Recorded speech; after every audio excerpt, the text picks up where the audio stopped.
Before the headlines, before the trials, before the world turned her name into a battlefield. There was a quiet house on a hill in Perugia, Italy, and a night so brutal it ignited one of the most controversial murder cases of the 21st century. What happened inside that house didn't just claim a life. It divided nations, destroyed reputations, and turned a foreign exchange student into a global mystery. Chapter 1. The Roommate Who Never Returned. In the fall of 2007, 20-year-old Amanda Knox arrived in Perugia for what should have been the adventure of a lifetime. She had a new city, new friends, and a small hillside cottage she shared with 3 other young women. For weeks, everything felt ordinary. Classes, coffee shops, weekend trips, late-night laughter echoing from the stone streets below. Amanda was adjusting to a new world, far from Seattle, excited for the freedom that comes with youth and distance. But on the morning of November 2nd, the house was too quiet. Amanda returned from her boyfriend Raffaele Solicito's apartment to find the front door slightly open. Inside, the place felt wrong. A few drops of blood in the bathroom, a strange smell, a locked bedroom door that no one answered. When police arrived and forced that door open, the scene inside was horrifying. Meredith Kercher, Amanda's roommate, lay on the floor, partially covered by a duvet, her throat brutally cut. Signs of a struggle were everywhere. Blood had seeped through the mattress, pooling on the cold tile below. In an instant, the dream semester became a nightmare that would spiral into one of the most explosive cases Italy and America had ever seen. And as officers looked around that room, they began forming a question that would follow Amanda Knox for years. Why did nothing in this house make sense? Chapter 2. The investigation turns. Within hours of discovering Meredith Kercher's body, the small cottage in Perugia transformed into a crime scene swarming with police, forensic teams, and reporters hungry for answers. Italy was stunned. A British student murdered in a peaceful university town? It didn't feel real. Amanda Knox and her boyfriend, Raffaele Solicito, were brought in for questioning immediately. At first, they were considered witnesses, traumatized, confused, and trying to help. But soon, investigators began to focus more on their behavior than on the evidence. Amanda, in shock, hugged Raffaele, kissed him, whispered to him. Italian detectives interpreted this not as grief, but as something else entirely. Coldness, detachment, suspicious calm. Cultural misunderstanding quickly turned into suspicion. Then came the missteps. Police mishandled evidence, contaminated footprints, misinterpreted cell records. The cottage became a revolving door of officers and technicians. Instead of a clean investigation, it was chaos. Yet through the confusion, investigators clung to one theory. This wasn't a break-in. This wasn't random. Someone inside that house knew the killer. And slowly, dangerously, the spotlight began to shift onto Amanda. Reporters seized on every detail: her smile, her clothes, her diary, the way she stretched her legs during questioning. A narrative began to form, not from facts, but from feelings. She wasn't grieving like they expected. She wasn't acting American enough. She wasn't acting Italian enough. She was acting wrong. And in a murder investigation, wrong can become deadly. Days later, a shocking announcement came from police. Amanda, Raffaele, and another man had been arrested. Suddenly, the world wasn't asking who killed Meredith Kercher, but why Amanda Knox would do it. Everything was spiraling, and Amanda had no idea that her life was about to become a global battleground. Chapter 3:1. The world chooses a villain. Amanda Knox wasn't prepared for what came next. No one could be. Her arrest ignited a firestorm that spread far beyond Italy. By the next morning, newspapers in London, New York, Rome, and Seattle had splashed her face across their front pages. But it wasn't her real face. It was a manufactured one. A villain crafted by headlines hungry for drama. Foxy Knoxy, they called her. Twisting a childhood nickname from her soccer team into something dark, sexual, sinister. The media painted her as a seductress, a liar, a mastermind behind a twisted crime. Every smile, every tear, every gesture became evidence. If she laughed, she was heartless. If she cried, she was pretending. If she stayed quiet, she was hiding something. Amanda Knox was no longer a student, she was a character.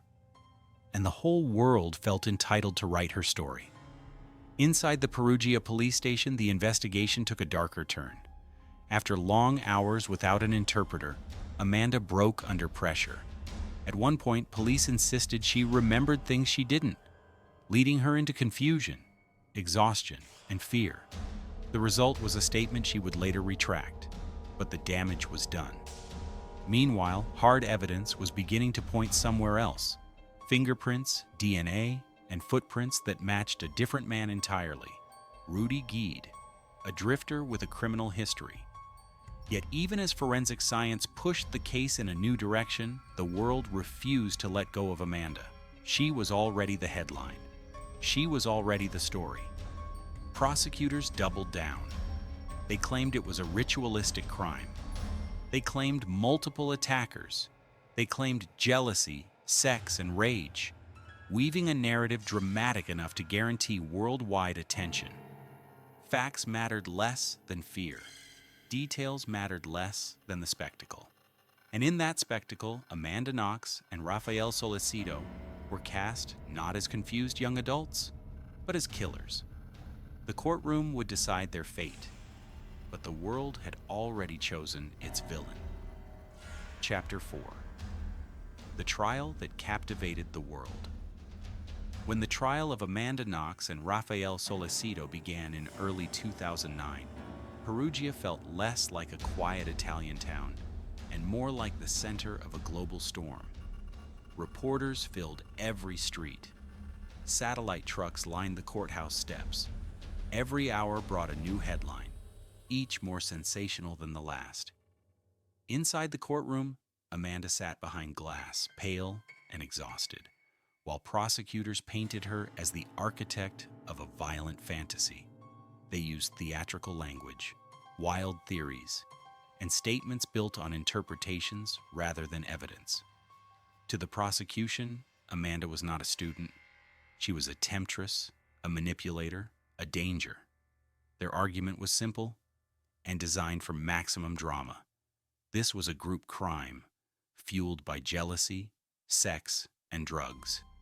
But outside the story being spun, there was the reality. No physical evidence placed Amanda or Rafael in the bedroom where Meredith died. None.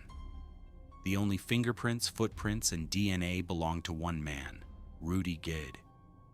Yet the prosecution clung to their narrative with iron fists. Why? Because the world was watching, and watching intently. The forensic testimony quickly cracked under scrutiny. Experts pointed out contamination, mishandling, and speculative conclusions. But each scientific challenge was drowned out by the noise of the media circus that fed on drama, not truth. Meanwhile, Amanda's personal life was dissected in court as if it were proof of murder. Her diary, her relationships, her tears, her smiles. Every private detail was turned into public ammunition. By the end of the trial, the courtroom did not feel like a place of justice. It felt like a stage, and the audience, millions across the world, wanted a finale. On December 5th, 2009, after hours of tense deliberation, the verdict was read: guilty. Amanda Knox was sentenced to 26 years in an Italian prison. Rafael Solicito received 25. As the words echoed through the courtroom, Amanda collapsed, shaking, sobbing.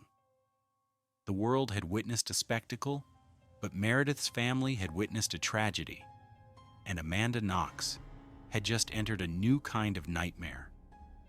What no one knew was that this was not the end of the story. It was only the beginning of one of the most controversial reversals in modern legal history. Chapter 5: Freedom and the Shadow That Never Left. Amanda Knox entered prison at just 22 years old. Days turned into weeks, weeks into months, and months into years. Inside Capan prison, she became a ghost of the girl who once came to Italy searching for adventure. She learned Italian. She wrote letters home. She tried, desperately, to hold on to her identity as the world continued to define her as something else. But outside those walls, something unexpected was happening. The case was cracking. Independent forensic experts, appointed by the appeals court, reviewed the evidence that helped convict Amanda. What they found stunned the world. The DNA on the knife, unreliable. The evidence on the bra clasp, contaminated. The crime scene handling, deeply flawed. Piece by piece, the foundation of the prosecution's story crumbled. In 2011, Amanda Knox and Rafael Solicito returned to court. But this time, everything felt different. The courtroom was still packed, cameras still flashing, reporters still circling, but a new truth had begun to rise. When Amanda stood to speak, her voice trembled, but her words cut through years of accusation. I am not who they say I am.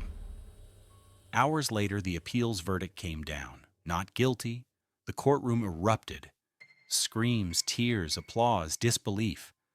After 4 long years, Amanda was free. She collapsed into her sister's arms, shaking uncontrollably, relieved and terrified all at once. Outside the courthouse, the crowd surged. Some cheered, some jeered, and some simply stared, unsure how to process the twist in a case they thought they understood. Amanda flew home to Seattle that same night. Her parents cried as she walked through the airport doors, no longer a prisoner, but not yet whole. Yet even freedom came with a shadow.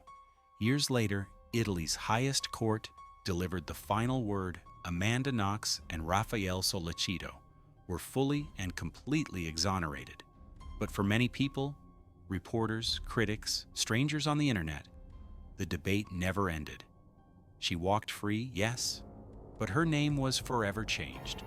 A case that began as a brutal tragedy became a global mirror, reflecting the power of media, fear, bias, and the fragility of truth. Some stories end with justice. This one ended with a question. Can you ever really reclaim a life the world has already rewritten? Some stories end, but their echoes never fade. The pain, the courage, the unanswered questions. They remind us why truth still matters. If this story reached you, take a moment. Like, share, and subscribe. Not just to follow more cases, but to honor the lives, the lessons, and the voices that history tried to silence. Until we meet again, stay vigilant, stay compassionate, and remember, evil hides in silence. But truth lives in those who refuse to look away. This is Best Cases, where truth never dies.